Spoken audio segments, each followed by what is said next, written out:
Hello, welcome to Reading Into It. Today I'm going to be reviewing Danganronpa.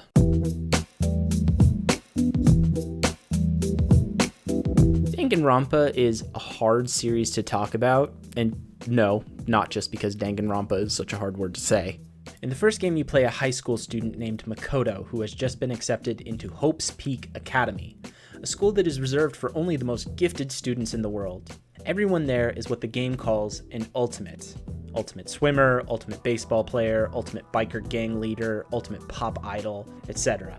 Makoto is excited about being accepted, but then something strange happens. He wakes up in one of the classrooms, unsure how he got there, and all the windows are sealed behind thick metal plates. He meets up with all the other students in the auditorium where they meet an animatronic bear named Monokuma, who tells them that they are all trapped inside the school, and in order to get out, one of them must commit a murder without the others finding out who done it. If the class finds out who's guilty, or blackened as the game describes it, then the killer is executed. But if they're wrong, then everyone other than the killer dies. It's a hell of a hook, right? Danganronpa is a lot of different things, none of which really communicate the feeling you get from it when you play. It's an anime mystery-style visual novel, a rhythm game, a Persona-esque Japanese community simulator. It's even technically labeled as a shooter. Technically.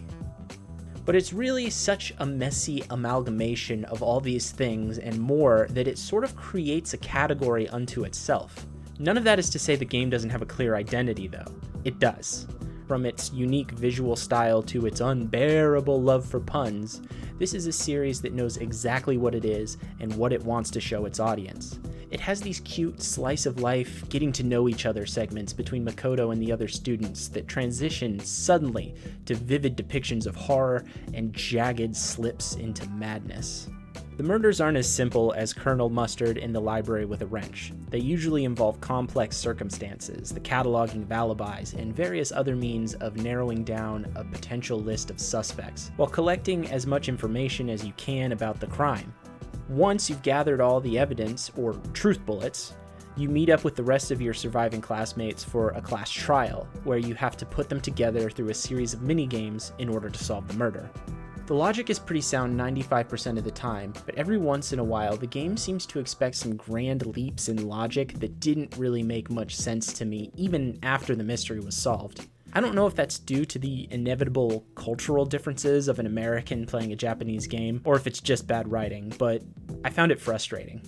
My other issue is that sometimes the pseudo-philosophy that the series gets into can be a little long-winded. I found myself wishing I could skip through clumps of the visual novel where the characters rambled about hope and despair for a lot longer than was necessary.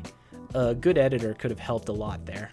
Still, the game's pros more than outweigh the cons, and all three of them are well worth playing. Each of them expands on the one before it in new and interesting ways without compromising the series' identity.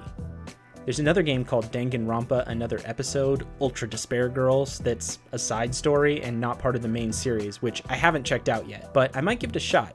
Let me know in the comments if you'd be interested in a review for something like that. If you'd like to play any of the games, I've linked them down in the description below. For more reviews, hit the subscribe button, or you could check out my blog at codydcampbell.com. You could also follow me on Twitch at twitch.tv/CodyDCampbell. Hang out, chat with me while I play new games. Thanks for watching.